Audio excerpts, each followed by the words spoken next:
Thank you very much, Ambassador Joe Keshi. We have to be strategic. That is what you're saying now in our engagement with BRICS. Ambassador Adike, now, from what they have said so far concerning this issue of trade and investment, what support mechanism, do you think we can put in place to facilitate trade and investment, one? And secondly, from what he said, there is need for us also to protect our domestic industries here in this country. So for economic cooperation with BRICS nations, how do we protect our domestic industries? Thank you very much. No country opens its borders just for all products to come in. And of course, there are rules and regulations, international rules and regulations that govern trade between countries. But beyond that, I would want to say that we have had enough lamentations about what went wrong in the past. I think we should now move forward. We want to unlock Nigeria's potential for sustainable development. And how do we do this? For example, take the ICT. Today we are talking about AI. Lagos is a hub for ICT, and it is recognized internationally. Our boys are very innovative, and so we have these services, to export to the world. What of our strategic mineral resources, which are being mined illegally and smuggled outside? And I'm pleased to say that a state like Nasarawa the governor had invited, some investors to add value, to the minerals produced in that state. So this is what we are talking about. Yes, it has taken time, but history is not destiny. We must move forward. Nigeria, I believe, is ready. If you are talking of the population, we have the youth, which are ready to go, to contribute their quota to the development of our economy. So, like I said, Ambassador Keshi was talking of what are we bringing to the table. Of course, there are so many things we are bringing to the table, and bilaterally, a lot has been going. Take, for example, you have the New Development Bank of the BRICS, which offers loans at concessionary terms. In fact, 30% of the loan will be in local currency. And when you obtain this loan for infrastructure development, you can pay 30% in local currency. That reduces your dependence on dollar.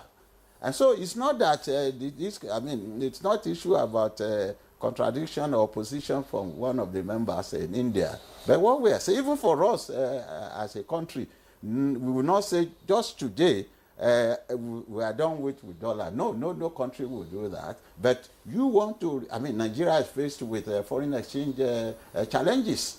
And if you have this opportunity of currency swap, in fact, BRICS offers the opportunity for you to use a certain percentage of your currency in trade.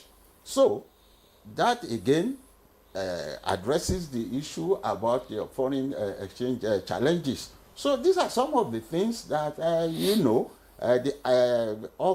BRICS offers us as a country.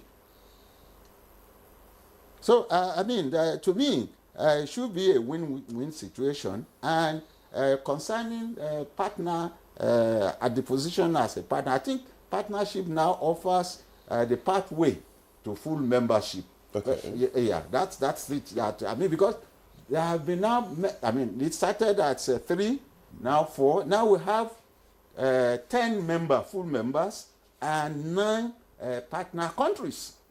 We are talking of about 19 countries with about over 30% of the GDP of world economy.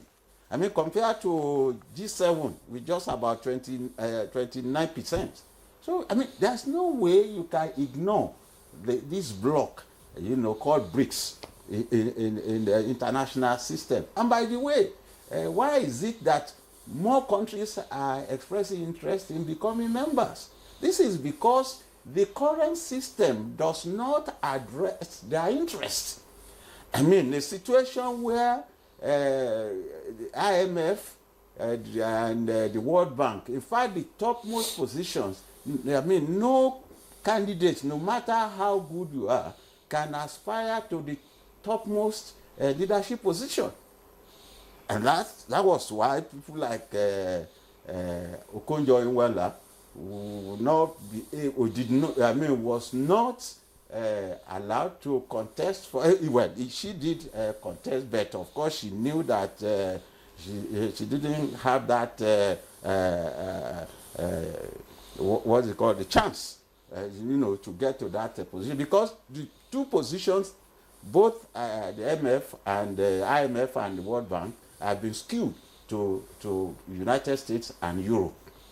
And so the developing countries want their voice not only to be heard, but to be respected.